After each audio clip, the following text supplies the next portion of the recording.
السلام عليكم ورحمة الله وبركاته. معكم سعد المصري معالج الرفلكسولوجي والشياتسو. موضوع الحلقة النهاردة بنتكلم ايه؟ طبعا تعرفين الموضوع سعد المصري حصري على اليوتيوب. بنتكلم النهاردة على موضوع في غاية الأهمية، العلاقة بين اتنين هيرتبطوا ببعض. مهم جدا يا جماعة الناس اللي هي بتختار ترتبط بمين وتتجوز مين والكلام ده كله، موضوع في غاية الأهمية. أول حاجة لابد أن يكون هناك توافق بين ثلاثة أشياء، ما بين العقل، العاطفة، والجسد. لازم يحدث تناغم بين هذه الأشياء الثلاثة. عقل بمعنى إيه؟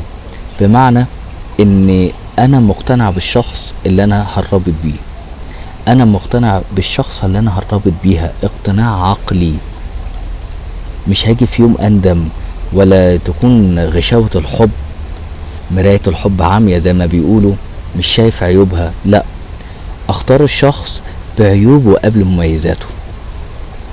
وانسوا الوهم، وانا بكررها، انسوا الوهم ان انا بقول انا هاخد ديا وهغير فيها بقى من عيوب، اصل فيها وفيها وفيها والموضوع ده مضايقني جدا، لكن اكيد مع العشره ومعه هتتغير. طب افرض ما اتغيرتش، هتعمل ايه؟ انا ما بقولش في حاجه مستحيله، لا بالعكس، احنا كلنا ممكن نتغير اذا انت عايز تتغير وتبقى الاحسن.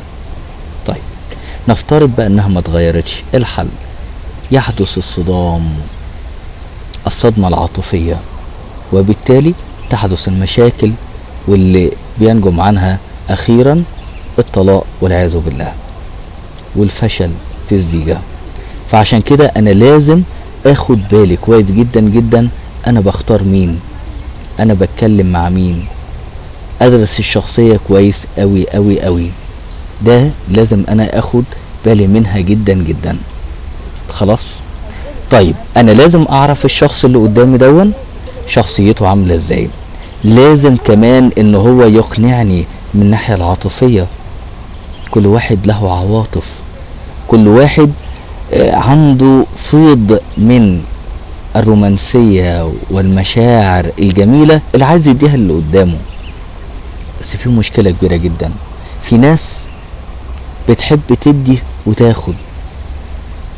الاجمل ان انا ادي دون ان انتظر المقابل. المقابل ايه؟